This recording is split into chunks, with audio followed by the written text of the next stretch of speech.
All right, Heidi, thank you for joining me for the third edition of Hanging with the Patient. So today we're going to talk a little bit about your journey with Resilience PT and working with myself. I think you've got an awesome story that we can kind of expand upon, that people that are listening, they'll be able to take something very valuable away from all this. Sure. So with all that being said, why don't we, if you're comfortable sort of sharing, why don't we talk about like what brought you into therapy? What was your injury? How'd you end up in my room? Sure.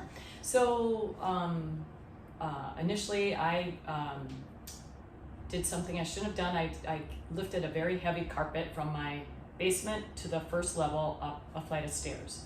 So I realized after I had done that my right shoulder was really painful. So I lived with the pain of not being able to reach, to lift. I couldn't open and shut the passenger side car door. I could not take my shirt on or off, pulling it on, pulling it off. So this went on for about 6 months. And you couldn't do it because of pain, right? I couldn't do it because of pain in the right shoulder. Yep. So I let it go for about 6 months, living in the pain, hoping that it would go away. So I finally talked to my sister, who said, well, have you seen a physical therapist? And of course, in the back of my mind, I was worried that I had a rotator cuff tear or something like that, right? But I didn't know what it was. So that prompted me to come to Ryan here, Dr. Ryan, because I am a member of Lake Park Swim and Fitness, and Ryan had started his practice, and I thought, wow, this is really convenient. He's right here. He's amongst the weight equipment. I could not do an overhead press because of my shoulder injury. So that is how I met with Dr. Ryan, and we started this process. Yeah, I can remember you were talking, I believe it was with Mike, yes. one of the workers. Correct. Yes. I remember sitting in my chair and I overheard you saying something along the lines of how you can't do some of the machines, or you were going to stop kind of working out at the gym. Yes. Because of the pain. Yes. So you had about pain 6 to 7 months prior. Yes. It was impacting a lot of day-to-day things. It sounds yes, like day-to-day. Couldn't reach to put dishes away. Couldn't, like I said, open the car door, things like that. Just everyday activities, let alone my workout. Right. Yeah. So you come in the door, and I remember one of the first things that we did, we spent a lot of time sort of chatting about what are your goals, what are we going to work towards, what's going on. But I remember one of the questions I did is I did like a survey type of thing, and then in the survey I had you score how you're doing, and some of the things were like lifting heavy objects overhead, taking your shirt off, etc. And on that test you scored 48%, which means that you were 52% impaired with doing day-to-day stuff. So the reason I bring that up, because as we talk through this, I want to come back and sort of bring that up. So you walk in day one. I can remember, your arm could maybe get about like 90 degrees. Yes. You had a lot of pain. You couldn't even like imitate the motion to take your shirt off without significant pain. I couldn't put my hair in a ponytail, which is how I normally wear it when I'm working out. So I couldn't do the reach back. Yep. And so to give people kind of a timeline of events here, because I think understanding this timeline is super important. So you came in February 2nd. So the first couple sessions, we did some dry needling, we did some hands-on things, we did some light work to the rotator cuff.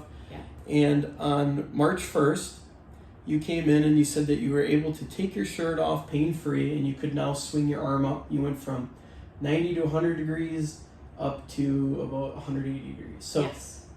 Talk me through kind of that first month, sort of like what you're thinking, what's going through your mind, how's therapy going? Yeah. So initially, after I met with Ryan, I was very diligent on doing those things that I needed to do, like this. Just the stretching was the kind of the initial part of it. Just working towards being more pain-free. So, but being cognizant of it, but following Ryan's instructions, I would say. Yeah, so that's exactly what I want to highlight. You were bought in. You were bought into the process, right? And, yes. So we started out, we were seeing each other one time a week. Mm-hmm. So March 1st, you're able to take the shirt off. And then I want to fast forward to March 22nd. So we were probably 5 or so visits in at this point. And I remember starting the session by asking, how are you feeling? Where would you say you were at 0 to 100%? And you said 85%. And so again, rewind 5-6 weeks prior, you were 48%. So that's a pretty big improvement. Very. What we see often in physical therapy is people get to that 85% mark and they feel good. They're done. Cut me loose, Ryan. Cut the cord. I'm ready to go. But that was kind of just the beginning for us. So again, so expand on this now. So I remember we had a conversation about, do we want to continue your 85%? And but there were still some things you weren't doing. Yes. So just being able to do that overhead press was still bothering me. Yep. And my goal was to be 100%. I told Ryan I wanted to be at 100%. I wanted to go back to the way it was before I had the injury. Yep. So I was all in to go beyond 85%. I wanted to go to 100. Dr. Ryan really felt like we could do that together. Yep. And so I was willing to put the time and the effort in to get to that 100% so that I could truly be pain-free, because there were spots that had totally cleared up, but then there were, like Ryan said, just that 15% that we wanted to push that above that. Right. And so, and we've spent a lot of time talking about this off camera about just, what makes kind of this service a little bit different, or rather this experience. Because you were saying that you did physical therapy prior in the years. And well, why don't you kind of talk about that a little bit? Sure. So I did have an experience with a physical therapist, which was great in the sense that it was for a back, throwing out my back, but that was through a clinic versus this very personalized approach that Ryan has with his patients. So Ryan is able to diagnose, spend a lot of time with you in terms of working through it, providing the exercises, the different varieties of exercises depending on what works for you, just in terms of what you liked, so that you are motivated to do that. So extremely personalized, able to really work with me on those particular areas at the last stretch of my journey to really work through those and get those to where they needed to be. Yeah.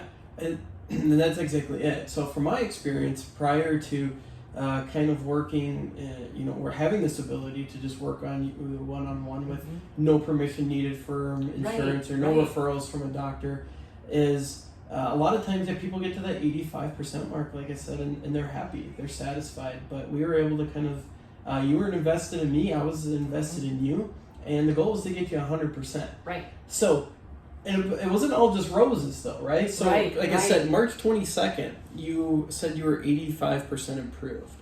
It was June 16th when you came in and said, hey, I think I'm 100%. Right. So why that's really neat is it really emphasizes the importance and the significance of how diligent you were to trusting the process, right? And people think that they're going to just, we're so obsessed with quick fixes, right? Like, what's the quick fix? Can I get this cracked or pop this pill and we're going to feel better? You were 85% in 5 weeks, but it took another 6 weeks to get rid of that last 15%. Right. And that's where a lot of people fall off. And that's what kind of makes you different in a sense, is that if you continue to stick with it, stick with the exercises.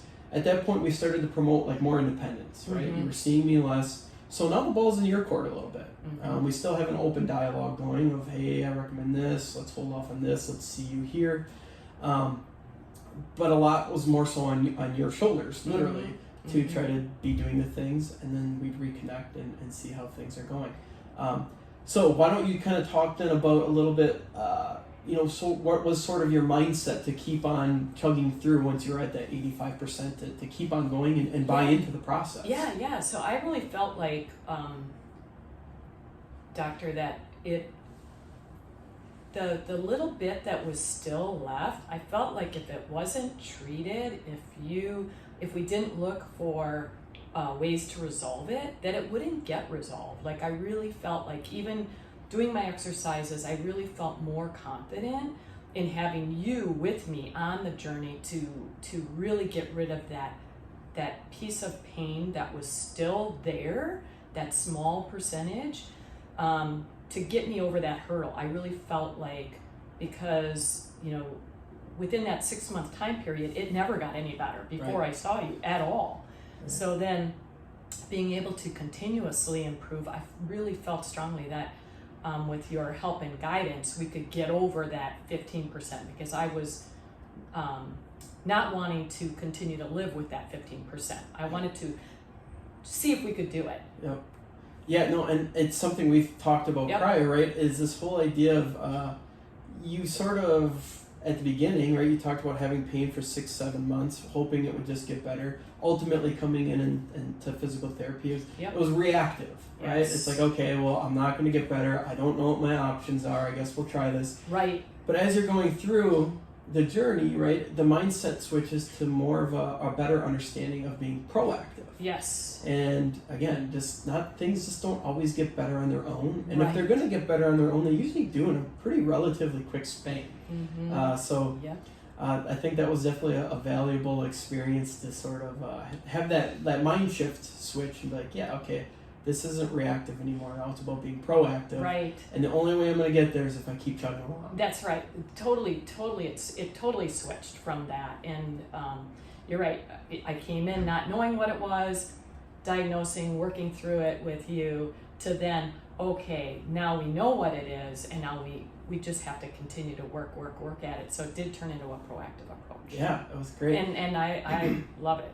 So on that note, just changing it up a little bit. So I was the first point of contact Yes. that you've had with this injury. So you had it for 6-7 months.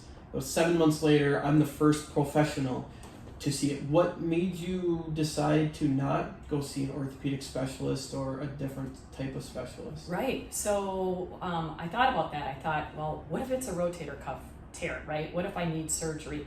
Should I go to an orthopedic surgeon? So then in my mind, I'm like, oh, I have to make the appointment, wait for 6 weeks. If I need testing done or whatever, this big doctor bill, huge doctor bill. We all know that seeing surgeons costs a lot of money and so on. So, and then I had played this out in my mind. What if the orthopedic surgeon, after spending all that money, tells me it's not a tear, see you later, bye, you got to go to somebody else. So then I'd start that whole thing over again. So to me, the right approach was, we'll go to the physical therapist, have them try to diagnose the fact that, why can't I lift something over my head or take my shirt off? Like, what is actually wrong with it? And then from there, if it was a tear, sure, then maybe go to a surgeon.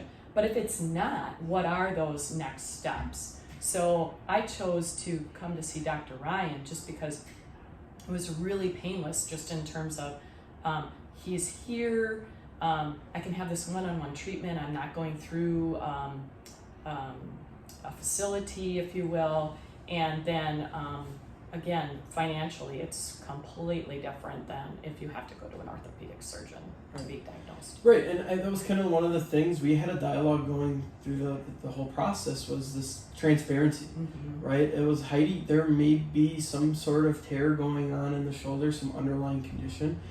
Sometimes the process is, it's a layer of an onion. We're going to find out. But on the fundamental level, we were going to make sure that you knew you were either safe or unsafe. Yes. And if you were safe, we were going to continue to chug down this line. If you were unsafe, well, then we're simply just going to refer you out to somebody that we could trust. Exactly. So having that, I think that's always, for a lot of patients, I don't want to speak for people, but I think that's the first barrier to get through, is you don't go see a provider because you have this inherent bias that you're like unsafe and you don't want to be told the bad news. Right. But sometimes, like just the first session we had, it's like, hey, this is going to get better. Like, you're Right. safe. You're allowed to do these things and you're not going to cause harm.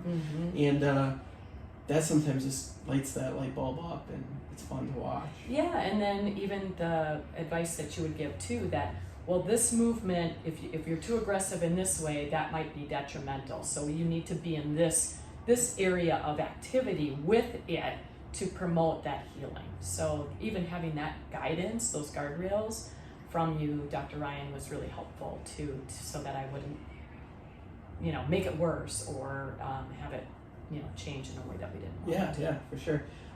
So I think one of the treatments that you responded really well to, that we could kind of dive down to, was dry needling. Yes. So dry needling was something that was very helpful at sort of knocking the pain levels down, right? And so the reason I kind of want to bring this up is a lot of times, again, we just talk about human nature. We love quick fixes. We love the idea is to just be less pain, right? And so we use dry needling as a modality to like knock the pain levels lower. But it doesn't, just because the pain level's lower doesn't mean like we hit our victory, right? The whole idea is to get the pain levels lower so then you can do the exercise. Right. So why don't you kind of share a little bit of experience like that you had with dry needling, because I know you were a warrior with it. Yeah. So I had never had dry needling before, and so I didn't really know what it was, and not all physical therapists do it, but you have that expertise, Dr. Ryan, and so you had wanted to try it. I was, yes, anything to get rid of, the problem and the pain. So tried it, and it was game-changing for me anyway, and my injuries. So to your point, it wasn't a quick fix. It was something that would minimize the pain. It would heal. I would continue to do my exercises, and we would continue down that path. I highly would recommend it to anybody, and that was like my first experience with it, and it really worked.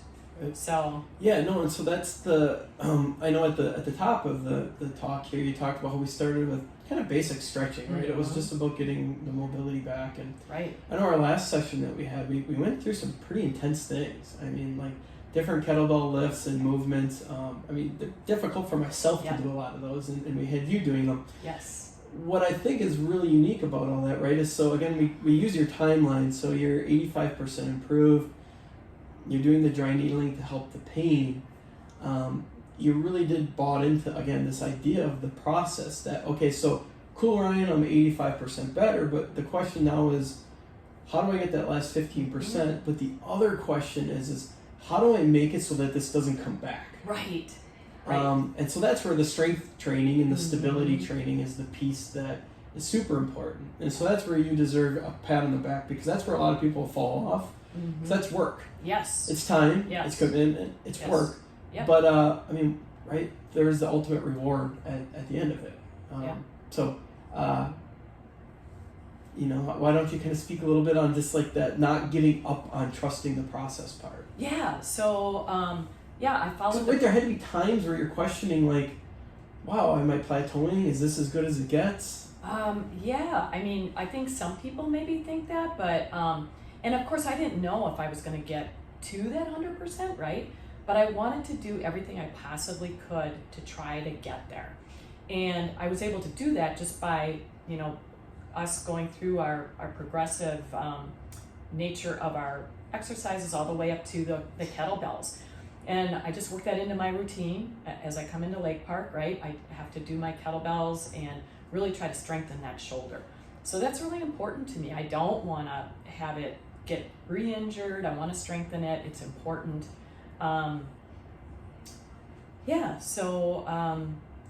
It's right. The whole idea is the name of the company is resilience. Yes. Right? And that is the ultimate goal. What we're always after is, okay, getting out of the pain. Yep. It's easy. Yep. Physical therapists can do it. The key art now is building resilience in that shoulder, so that you're 6 months out, you don't have pain. And you have confidence that, if you had to go lift that carpeting today, even though that carpeting injured you a year ago, you would do it. And you'd do it with confidence. Yeah, that's key, especially, given my age and given the fact that I still do outside work. So I am lifting, right, outside of, the gym and things like that. I definitely don't want that to happen again. So definitely want to keep that strong, just like, the other parts of your body too. So it's like you want to keep that injured part of your body strong and really prevent it from happening again.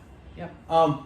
So with that, it's been a great conversation. I think we've done a kind of a great job illustrating what makes your journey so significant, and that it's trusting the process. Yes. Anything else that you feel like would be helpful to share for people that are listening, whether it be about your specific rehab program or about my practice or anything like that? I mean, I just want to say thank you, Ryan, for everything that you've done for me. I mean, this was I mean, the most important thing, and just in looking back, is that number one, I came to Ryan first. I think that's key. Number two is going through the journey. So making sure that, Ryan and I work together on, well, how long, may this take, and let's just stay the course and keep working at it. And I have to say that I'm so happy I did. I mean, I can't tell, the audience enough about how much pain I was in and how much limitation I actually had. It was really bad. And so to move past that limitation without surgery and, without this accumulation of medical bills or even drugs, to be able to get to this point of 100% is incredible. It really is. And totally worth it. I mean, your health is invaluable, and being able to stay physically fit, physically active, and stay, keep those injuries at bay is really critical as you age. So It is. that's what I would say to everybody out there. Yeah, I think you make a good point, and it's not about just feeling healthy in the moment. Mm-hmm. It's about setting yourself up for success as Yes. you age, because it's a real thing. Yes. And longevity is something that we're all after. And if you're waiting, again, you're being reactive on it, you're going to be way behind the curve. Oh, for sure. Absolutely. So cool. Well, awesome. Thank you so much for sharing. It was super kind of you to come on in today, and I had a lot of fun. For sure. Thank you. Thank you.